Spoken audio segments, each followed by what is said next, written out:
afternoon, mga pogi. Dito pala ako sa C6 sa may dulo ng Arenda, patawid ng tulay ng Napindan. Pero pabalik na po ako ng Taytay. Natid ko lang po yung service ko. O C6. Shout out sa mga subscriber ko, sa mga follower ko.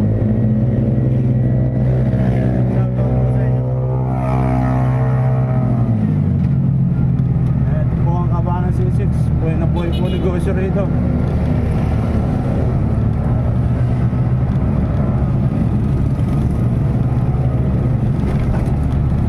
Kabilaan, puro negosyo. Karamihan sa motor, box, helmet, gulong. Itong nasa right side ko, yung may bakod na yerong asol, Napindan River po yan, palabas ng Laguna din. Itong nasa left side ko, yan o yan, Arenda.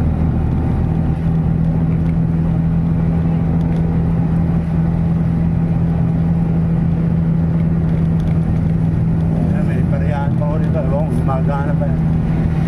Excuse me po.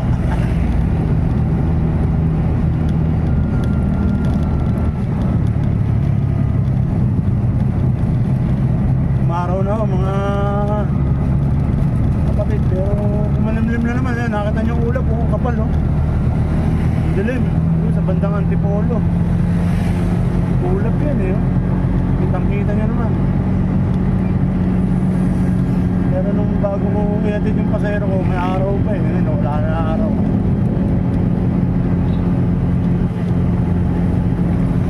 Ilang araw din tayong inuulan. Sila isang linggo. Ibang klase mo talaga pagkabagat, matagal.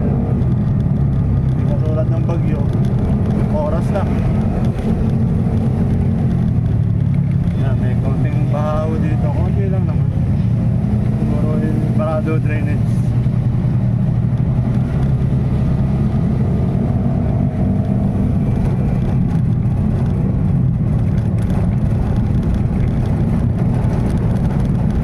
Yung pala sa pinagbabaan ng pasahero ko, yun ang dulo ng Arenda. Yun ang tulay ng Napindan. Hindi ko naman napintuhan. Pagtawid doon, tagig na ho yung pagtawid.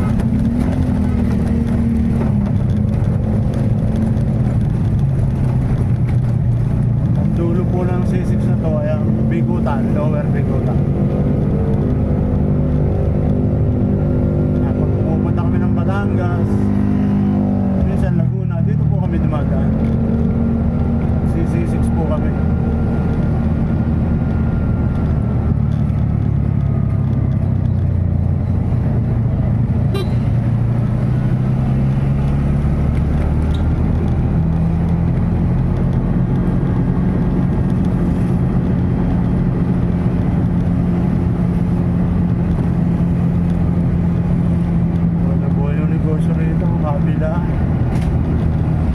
Dapat kasi kalsada eh. Ang benta eh, kaya malapad ang kalsada. Yung mga customer, malapad yung mga pagpaparkingan. Yun lang ho yun. Ibig sabihin, may mga pagpaparkingan sila. Katulad pag makipot ang kalsada, yung mga customer na may sakyan, siyempre, gusto nga tumigil, gusto bumaba, hindi nakababa.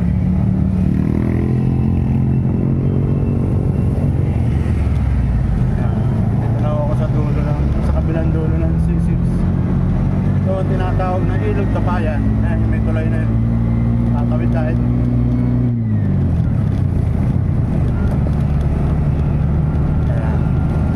Ang tao, nakalabas ang tao kasi tumila na ulit.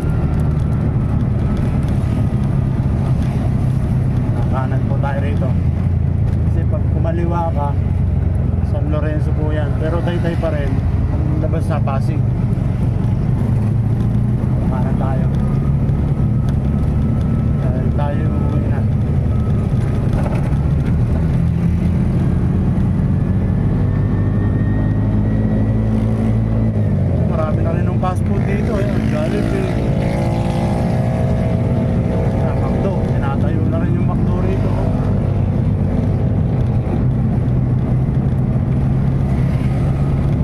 Inasal, Dunkin, Shakey's, Chowking. Nung araw, yan yung pinatatayuan ng mga fast food na yan. Isang mahabang bakantin load yan. At pa yan, itubigan pa nung araw yan eh. Sakop pa ng ilog kapayan. Siyempre, lumilipas ang panahon. Kesa nga ng mga bakante, tayo na lang ng negosyo. Marami pang magkakatrabaho. Dito sa lugar na to, napaka-traffic po rito. Lalo pag weekdays. Pag may pasok. Dahil weekend ngayon, linggo. Tapos maulan pa nung nakaraan. Hanggang kanina. Kaya maluwag. Konti lang ang lumaboy.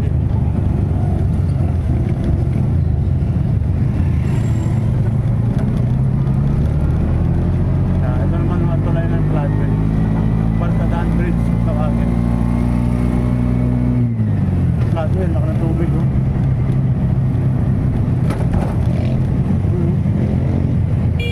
Nawala yung mga kangkungan. Nawas out.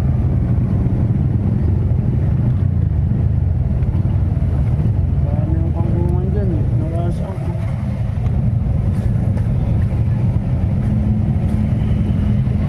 Kasi serious kasi yung isang galing.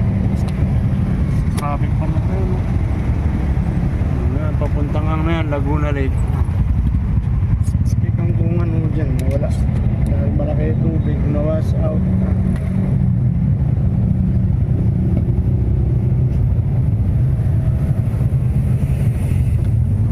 Let's go.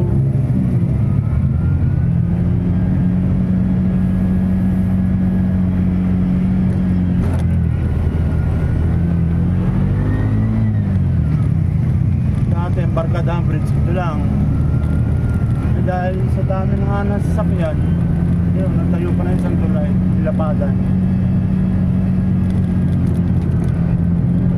Saka ito, makipot lang dati ito, widening na rin ito. Pero swerte yung mga taga rito kasi hindi sila binaba at habaan ng floodway. Ang binabaa lang, nasa mismong baba ng floodway. Pero itong nasa gilid ng mga kalsada, hindi.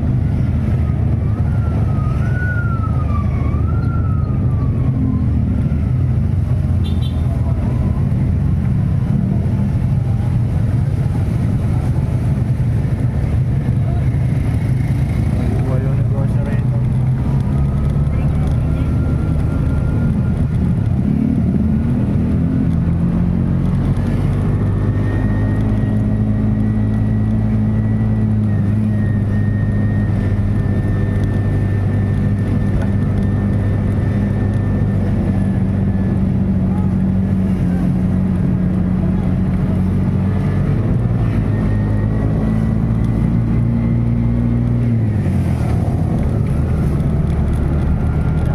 Diretso nyo ito. Ang labas nito, bagong palengke ng Taytay, Manila East. Pagsasanga-sanga na raw, may papuntang Angono, papuntang Antipolo, papuntang Cainta. Tayo kakaliwa ko rito sa Highway 2000 Phase 2. Itong dinadaanan natin, ito po ang tinatawag na Phase 1 ng Highway 2000. Wala bagong hanggang Barkadaan Phase 1 po. Ngayon itong kakaliwa natin, Phase 2. Ayan, kaliwa na tayo.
dito kasi kahit puno, presko. Dati, nung bakandang lote pa tong kanan ko, daming tao dyan, lalo pag gantong oras. Dami nang huli ng isda. Wala ngayon. Warehouse na. Puro warehouse dito. Matelahan. Sa kaliwa ko, Greenland. Greenland subdivision.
tuloy na yan, sandakan na ulit.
sa garahe ko. Salamat.